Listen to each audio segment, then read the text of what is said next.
Hello， 大家好，我是小岛，一个热爱大自然和摄影的露营爱好者。今天我要和大家分享2款能够让你轻松进入露营美好的拍摄利器。开始录像。在户外露营时，我喜欢记录拍摄下美丽的瞬间，但如何在享受生活和摄影之间取得平衡兼顾呢？露营活动中，我会带上多种有趣的露营装备，心满意足的到营地放肆。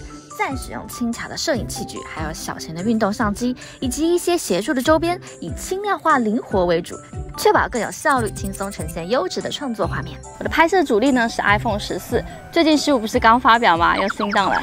然后在户外露营时呢，一个能站稳的手机支架呢也是必不可缺的。移动摄影时还需要一个能够稳定画面的手机云台。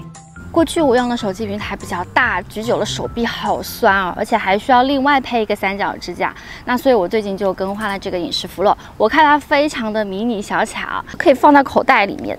别看它小，功能可强了。操作还容易，放下手机只需1步，扭转立即启动，不会错过重要画面。自带3脚架和延长杆。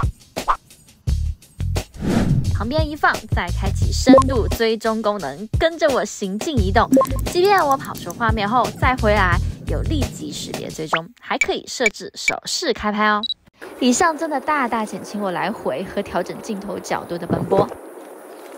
行走动态镜头时有3轴防抖，超稳定。连接 App 还有更多创意指导和 AI 剪辑。功能多又小巧，满电能用多久？你还真别说，大容量12小时续航，露营用电不便的时候，你还可以借电给手机。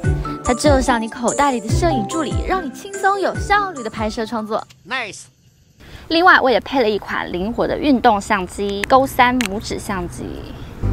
这是拇指大小呀，这款好像现在很多人在用只有35克，你几乎感觉不到它的存在。可以磁吸在胸前，或夹在帽檐。因为拇指镜头特别小嘛，所以呢，你可以放在任何地方，比如说杯子里面啊，或者是挂在猫咪的脖子上啊，看看猫咪的第一视角啊，等等，你可以做一些创意拍摄。开始录像，语音操控，解放双手，有防抖功能捕捉我行进过程。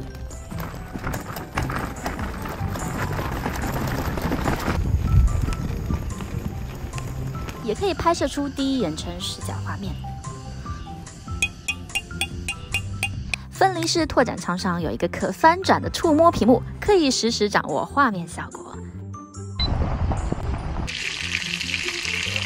有时候我也很想把拇指相机戴在鸭子的脖子上拍摄湖景，但是怕它不还我。